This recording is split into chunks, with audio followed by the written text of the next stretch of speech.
In a corner of politics and public service, there are two names you often hear. One is a police general, and the other is the son of a former president. Police General Nicolas Torre III, the head of the Philippine National Police, is known for his long service and strong stand for the law.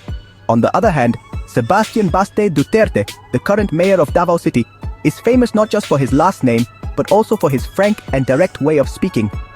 These two, from different fields, seem destined to cross paths in a way many didn't expect, not in the Senate or at a meeting, but inside a boxing ring.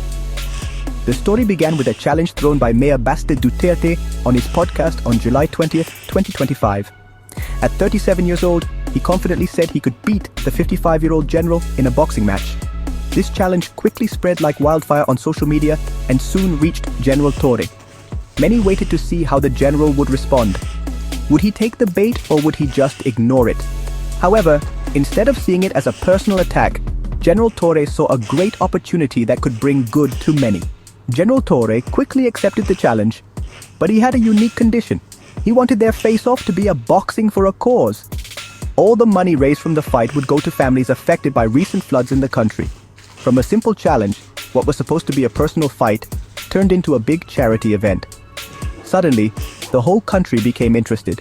It wasn't just about who was stronger anymore, but also about helping others. This idea gave new meaning to their showdown. Because of this, the expected fight became bigger than the two people involved. It became a symbol of unity in the middle of differences.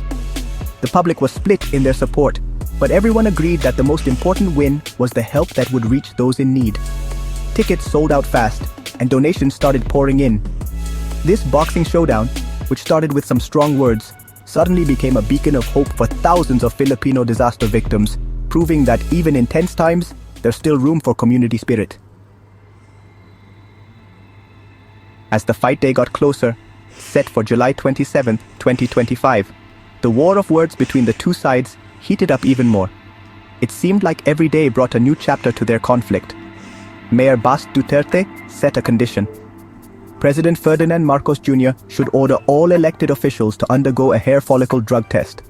This, he said, was to prove that everyone was clean. This request added a new layer of intrigue to their face-off, showing that the fight wasn't just physical but also involved politics and principles. The tension grew even more when on a podcast, Mayor Duterte made a comment that many considered a racist slur. He said he had been waiting a long time to beat up a monkey, which General Torre immediately linked to himself because of his dark skin.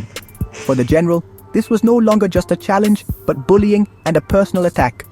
On top of that, Baste's brother, Congressman Paulo Duterte, asked Torre to sign a waiver, stating that Baste would not be responsible if the general was seriously hurt in the fight. These events showed how serious each side was. In the middle of all this, preparations for the boxing for a cause continued. The Rizal Memorial Coliseum in Manila was fully prepared for the big night. The boxing ring was set up, the seats were arranged, and the sound systems were tested to make sure the event would be a success. General Torre, a former member of his police academy's boxing squad, trained seriously. He trained every day, showing his dedication not just to win, but to keep his promise to the people who relied on help from the event. The whole country was buzzing with anticipation.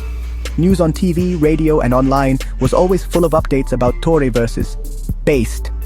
For many, this was more than just a boxing match. It was a show that reflected the current state of politics and society in the Philippines. Every word and every action of both sides was carefully watched by the public.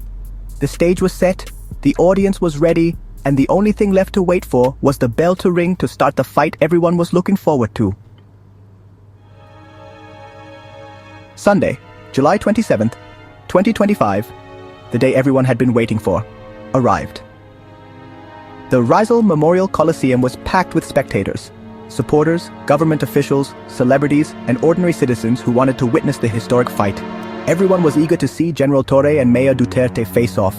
The air was thick with nervousness and excitement. General Torre arrived fully ready in his boxing gear and confidently stepped into the ring. The lights shone on him, and the cheers of the crowd echoed throughout the Coliseum. But as the minutes passed, one important person still hadn't arrived. The seat in the other corner of the ring, reserved for Mayor Baste Duterte, remained empty. The organizers started to worry, and the audience began to whisper. Where was Baste? Would he still come? The waiting turned into confusion, and later, disappointment. news broke that Mayor Duterte had flown to Singapore on Friday, July 25th, 2 days before the scheduled fight. The challenge he had thrown, he would not stand by. Because of his no-show, General Torre was declared the winner by default. The referee raised his hand, but instead of celebrating, mixed emotions could be seen on the general's face. In his speech to the audience, he said, "We stood up to the bully, but he ran away." Strong applause was the crowd's response, showing their support for the general. For them, Torre standing in the ring, ready to face the challenge, was a big symbol of courage and standing firm. Later, Mayor Duterte released a statement saying he had a travel authority approved by the Department of the Interior and local government and suggested rescheduling the fight. But for General Torre and many others, this was an afterthought or a last-minute excuse. His failure to appear was seen as a clear retreat from the fight he himself started. The punch the whole nation was waiting for didn't land, but the night wasn't over yet, and it had a bigger purpose that needed to be fulfilled.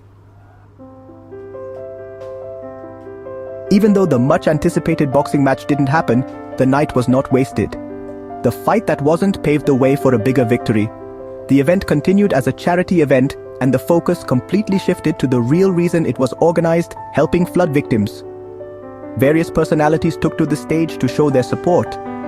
There were special performances and auctions of memorabilia, with all proceeds going to the fund. The spirit of community giving poured into the Colosseum. At the end of the night, a surprising announcement was made. The event had raised a total of 60 million pesos. This amount was far beyond what many expected, and a great proof that the unity of Filipinos for a good cause is priceless. This money would be directly distributed to families who lost their homes and livelihoods due to the disasters. The success of the charity event showed that even without a fight in the ring, the real win was for the people it would help. The story of Torre versus Baste, the boxing showdown that wasn't, left many lessons. It showed that true courage is not measured by the strength of a punch, but by the ability to face challenges with dignity and conviction. General Torre standing in the ring, even alone, was a strong message against bullying. He showed